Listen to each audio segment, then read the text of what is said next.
So it now gives me great pleasure to hand the meeting over to John C. from Hamilton, Ontario, who will be sharing for around 50 minutes on the topic Trust in the Higher Power. Thank you, John. Well, thank you, Chanel, for the introduction, and I appreciate the invitation. So, greetings from Canada, folks. Just want you to know that I'm excited to be with you and to share a little bit about my experience around trust. Now, trust is a word that we often use, and I wonder how often we think about what it means to trust. So, there's things that, so I think there's things I'd like you to think about that what do you trust in before we get into something more subjective? What do you trust? Do you trust the sun will rise tomorrow? Do you trust the idea that your family can keep a secret that you're ready to share? Do you trust the banks will be open on Monday morning? See, there's lots of things that we can trust. And when it comes to a higher power, it takes a greater degree of trust because we can't see it, we can't lift it, we can't buy it. We have to believe in it. So, what I hope to do today is to share my experience with you about how important it is to trust in a higher power. Because that one word could change everything in your life. And I'm not exaggerating, or is that an hyperbole?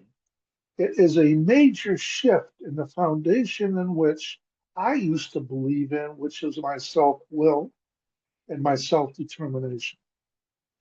That if it's to be, it was up to me kind of approach in life. And we live in a culture that's very individualistic.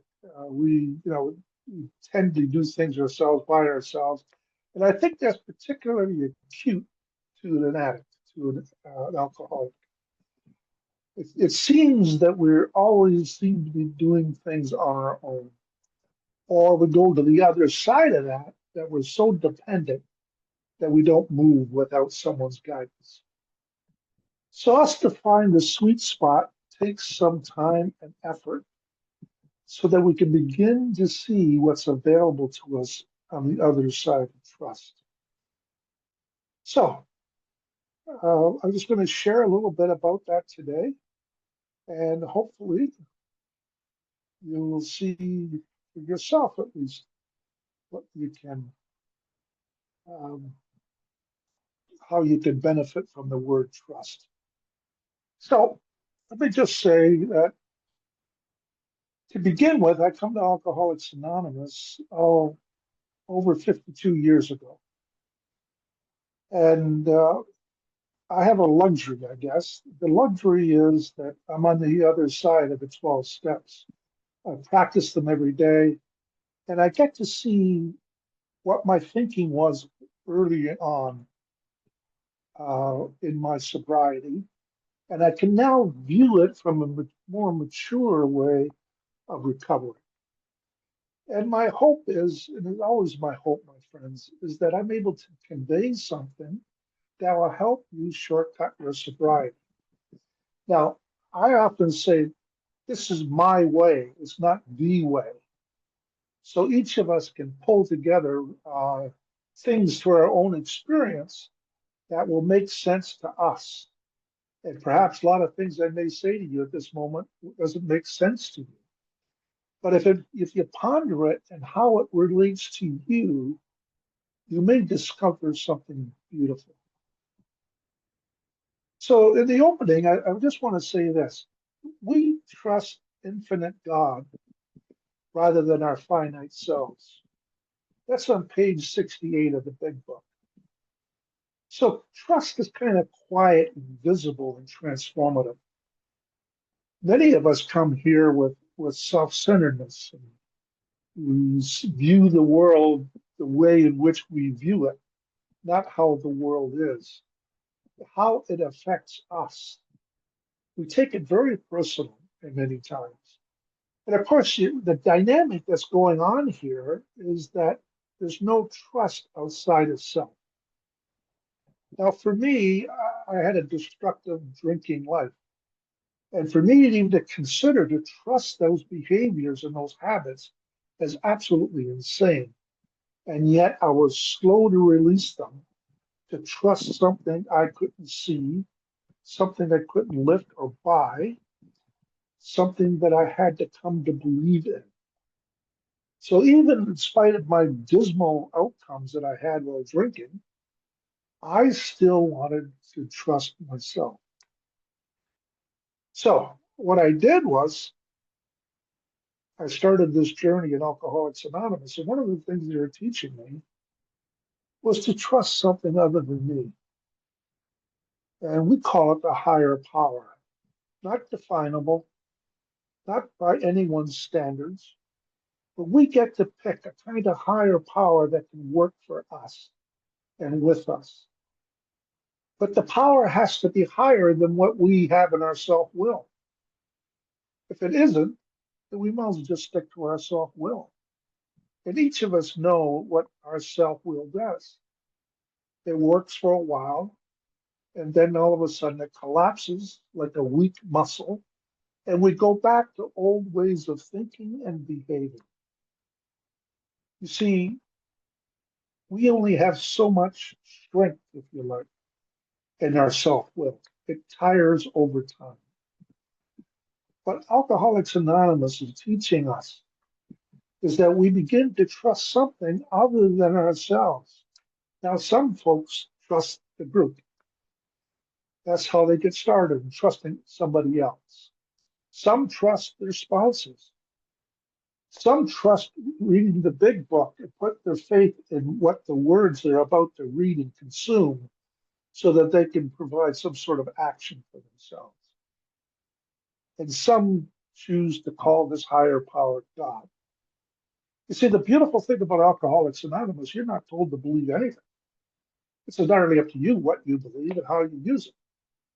What I have found in my years of sobriety is that trusting in God, this being that is so powerful it can move mountains and can certainly motivate me to do the right things in the right moments. Why not have that kind of power on my team? If you recall, in the beginning, in step one, what we're called to be is powerless. I lack power. I lack power over alcohol for sure, and my life is unmanageable, meaning I lack power to manage my life. Now, if you notice that Dr. Silkworth, what he says that we were irritable, restless, and discontent, and we sought comfort and ease. And I sought comfort and ease in alcohol. But what was first in that sequence was irritability, uh, um, restlessness, irritability, and discontent. So when I put the plug in the jug, what was I left with? I was restless, irritable, and discontent. I didn't like myself. I hated myself. I couldn't understand why I did the things I did. They certainly appeared to be in my character, but yet I was doing it. I compromised every principle I ever knew. You see, I knew the difference between right or wrong, but that line was blurred because I needed more of something, a lot more. Whatever I received wasn't enough. So I was posing this question to me, and I pose it to you. We trust an infinite God rather than our finite self makes a lot of sense. Because if I have this as an advocate, as someone that's with me that can strengthen me, give me courage, give me insight, so I could develop this generational wisdom within me, so I could begin to see my sacred identity. And now I have the strength or the power to do something with that. See, believing in a higher power is not a weakness. It's very practical. It's very practical because we who are addicted have difficulties in fulfilling what we know what the right thing to do is. And I don't think I speak alone here. So It's like oxygen.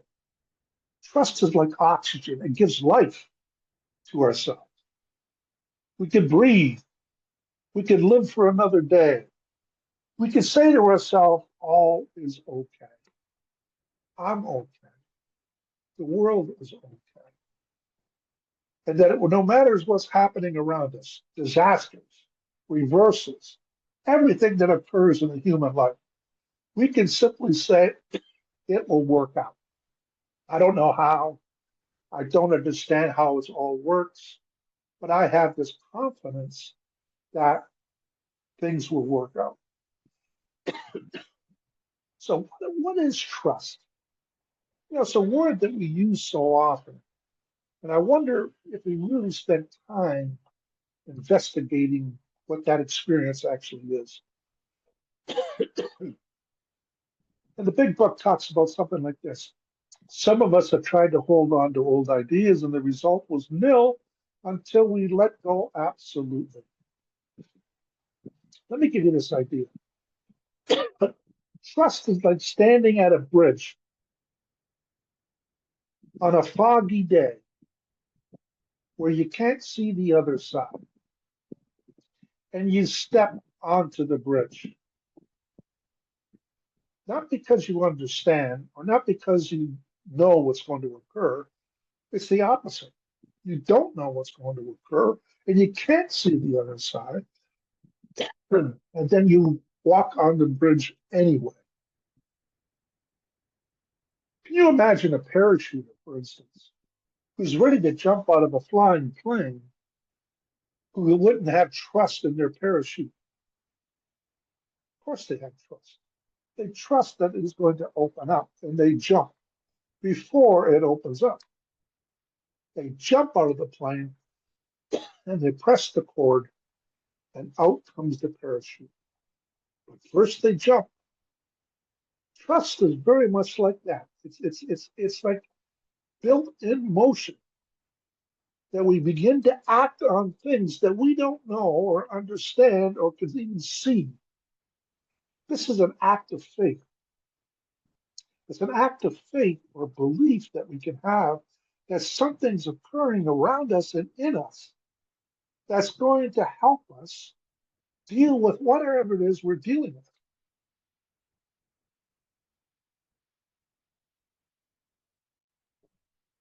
So let me take you back a little bit.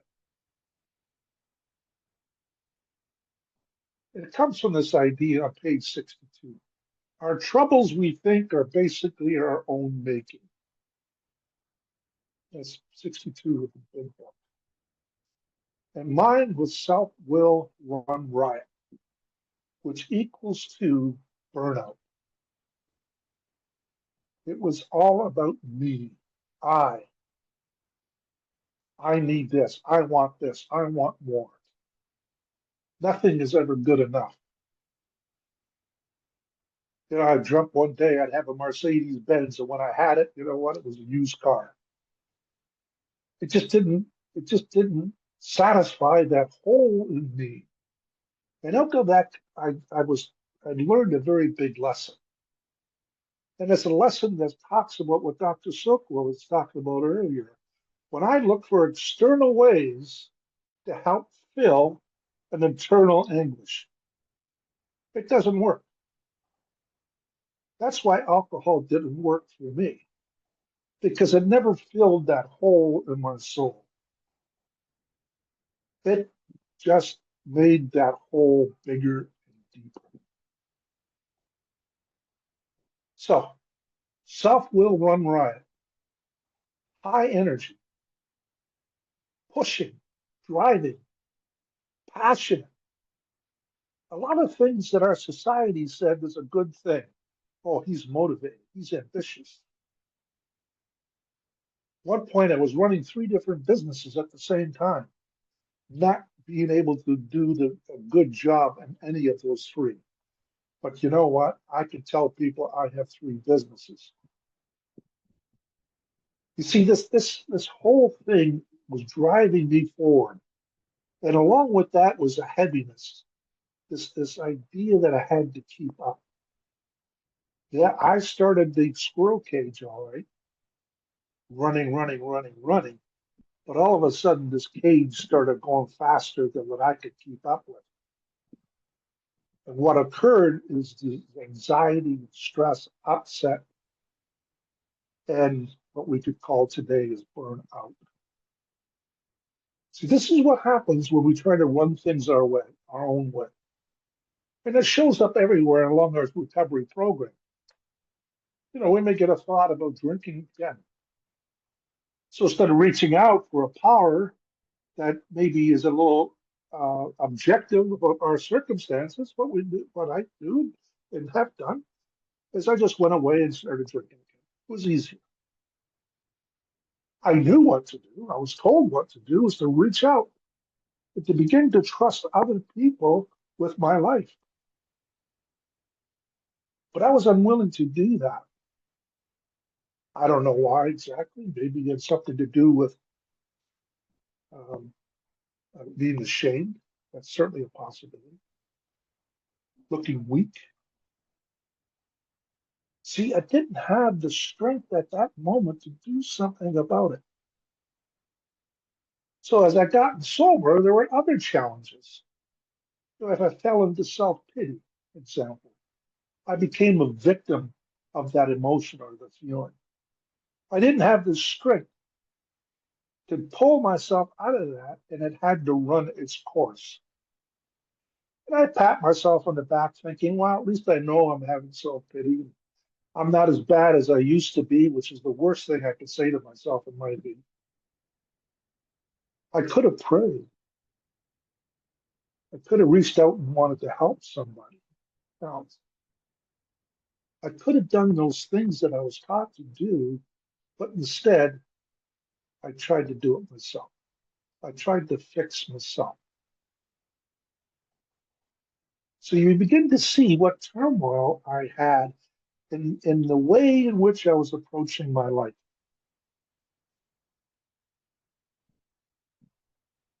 One of the things I decided to do, and I know this sounds crazy, but it works for me, and I'll share it with you. I switched from I to we. And it doesn't sound right when you're speaking about yourself. I'm doing this or I'm doing that. But I now use the phrase we.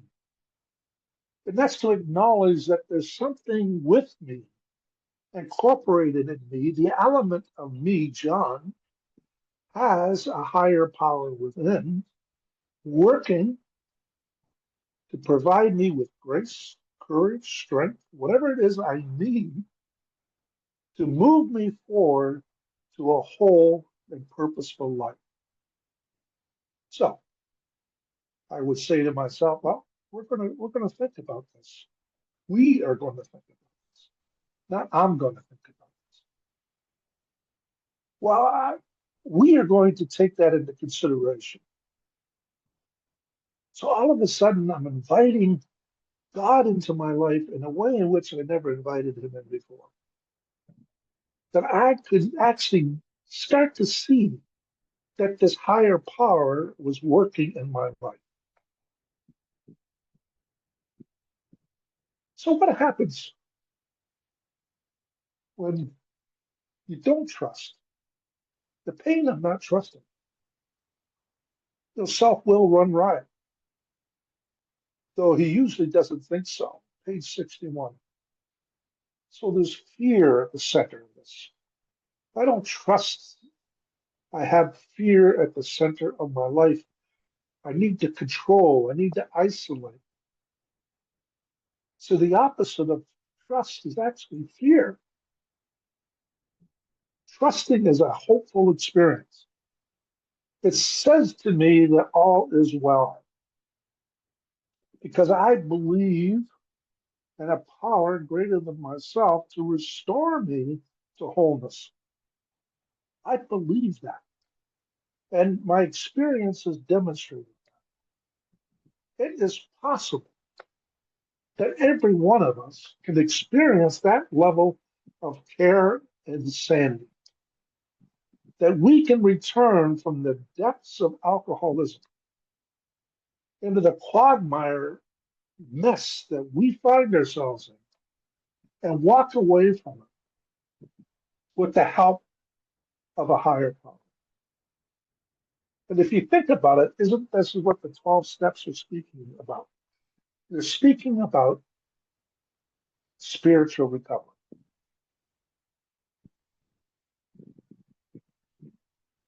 You see, this is what makes us walk free.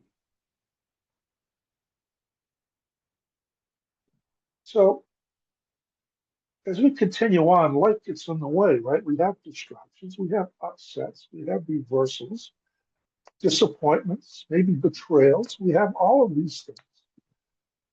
Our hopes and dreams sometimes get smashed, and we don't understand why. And I know often people say to newcomers, things will get better. And I think that's a misquote myself. We can't guarantee things will get better, but what we can guarantee and stand behind 100% is that they'll get better. They'll get better in dealing with whatever they have to deal with in life, and to deal with it in an objective, reasonable, and mature way. They're not running or hiding or suppressing, avoiding. We're able to take things on with some courage and strength.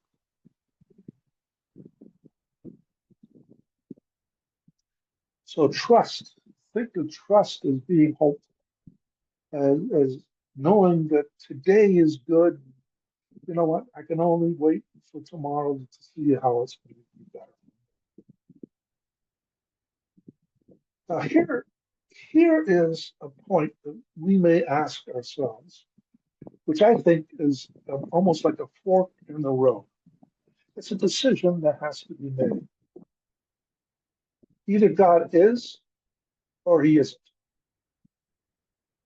What is our choice to be? Page 53. You see, we stand at a crossroads in life. Am I going to continue to try to drive my life the way I've driven it and found it wanting? Or am I prepared to step on that bridge where I can't see the outcome or the other side? Am I going to have the kind of belief that says, John, it's okay. Just step on the bridge. Either God is or he isn't. You can't be both ways. If you think God is a maybe, reach a decision. If you think that he isn't, then that's okay. At least now you know. But for me, God is. That is my choice. So I switched from effort to grace. You see? Now we use a word that we often we're using words that often indicate where we're at in this trust place. We might say, oh, I'm trying to do this, or I'm trying to go to meetings, or I'm trying to be more honest, which implies effort. It implies that you're still trying to run the show. Instead of saying, I have the grace, or at least I'm praying to have the grace to succeed in this certain situation. You can just see the effort melting away. That you're walking naturally into a place of purpose and wholeness. That you're uncovering what's already there in you. What has been restored way back in step 2 now becomes obvious to you that you have a sacred identity. You were born with purpose. You have talents. There isn't another person in the world like you. Not one. Not the same face, not the same fingerprints, not the same experience. But that's what makes you valuable. That's what makes you valuable. Doesn't make you bad or weak. Any of that. That's what makes you valuable. And one of the hardest persons I had to convince myself was me that I was valuable. Because I often thought for the longest time that I wasn't good enough, wasn't smart enough, wasn't educated enough, wasn't talented enough, wasn't wasn't social enough. Nothing was ever enough. And I was like a shrinking violet on some wallpaper that stood there and watched the parade of life go by. I wasn't engaged. I was afraid. But trust, that bridge started to make sense to me. I trust that I'm valuable. I trust that I have a sacred identity.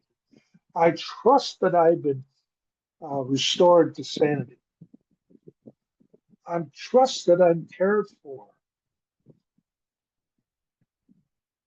These all equate to a freer way to live. Doesn't cause stress, it reduces it. Doesn't cause hardship, it makes life easier. It's less emotional. You don't have to be all charged up to do the next project. You all this all or nothing kind of thinking. You simply walk into it, bolstered by the grace that this higher power is given me to succeed at my life. Friends, this is at some point, and I haven't said this too often because I don't want this to sound like I'm not grateful for my sobriety because I am. I'm grateful every day. But at some point in the 12 steps, I stopped thinking about not drinking and started looking at next goal for me with the spiritual awakening. I needed to awaken in myself about the wonderful things, the good things, the strengths that I have, the potential I have, that I could live a life like a vessel of purpose. And friends, I live that out every day of my life. I'm 77 years old. I don't know how much time I have left here. I'm certainly on my last part of living. And I want to live it fully and completely without diminishing me in any particular way because I did that most of my life. And I know that's a hard way to live. So either God is or he isn't. Ask yourself, where do I fall? Because if you discover that answer for yourself, you may find something magnificent, a jewel, a diamond. Because either you believe it or you don't. Take the idea that you need less effort and more grace. You know, what does trust look like? We're talking about this word that's subjective. We trust God in clean house, page 98. Sounds like, let's see what happens. It's like stepping onto a moving sidewalk. We're trusting once again. We trust God that will guide us to clean house. We're not doing it ourselves. And as a fearful person who's afraid to look, we trust God will point out what we have done. Not who we are, by the way, but what we have done. What was our behavior, which is different than our sacred identity. I can look at, in my case, in step 10 now, is to review my day, my behaviors, intentions, and to see what I have done or haven't done. I can also look at my day and look at strengths. What did I pack in the stream of life?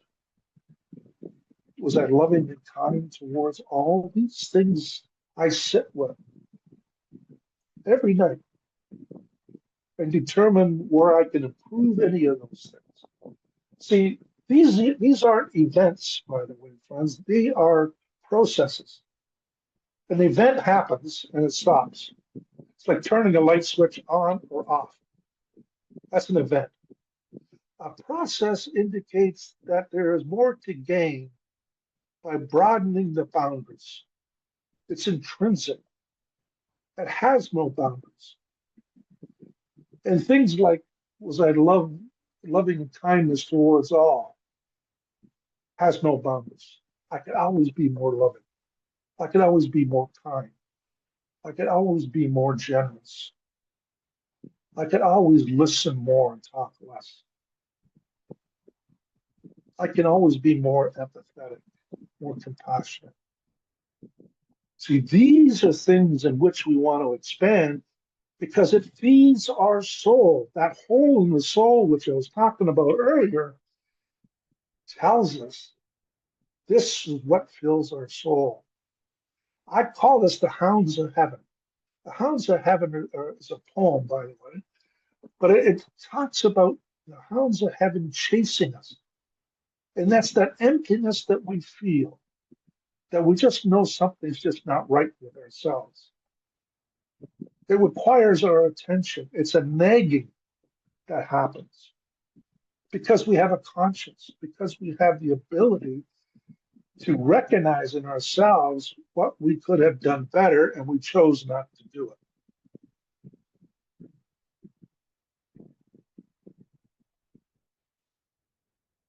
What are the benefits? Well, we are sure God wants us to be happy, joyous, and free. Page 133. See, we're sure of this. He wants us to be liberated. He doesn't want us to be wrapped in the chains of alcoholism or emotionalism or despair or stress. My God wants me to be absolutely happy, joyous, and free. Free to make choices that isn't determined by old habits, by old patterns. To be able to consciously say, am I going this way or am I going that way? Fearless in either decision.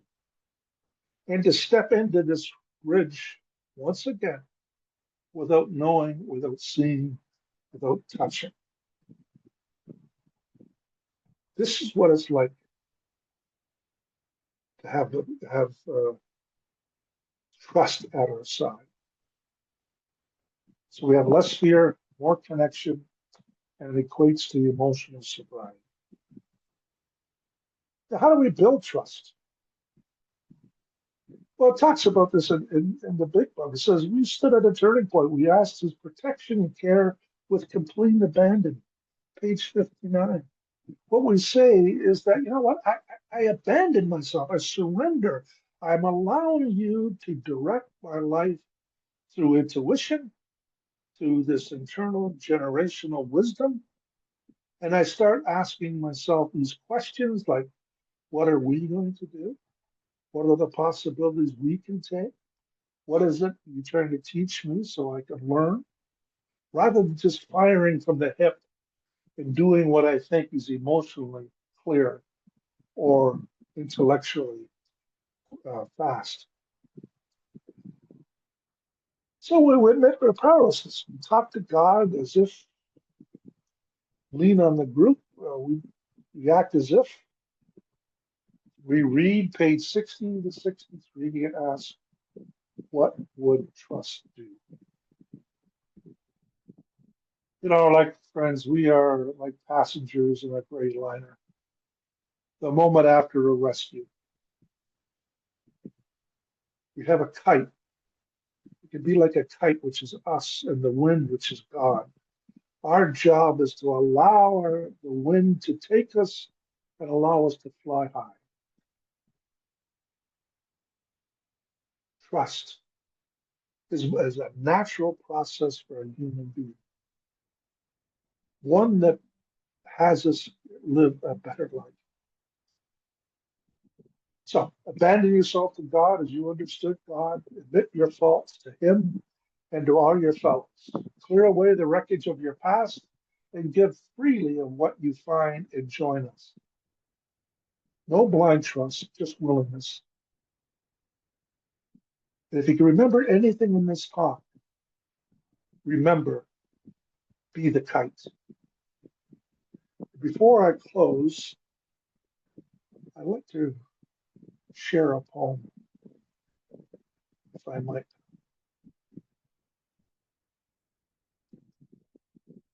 Trust is the bridge.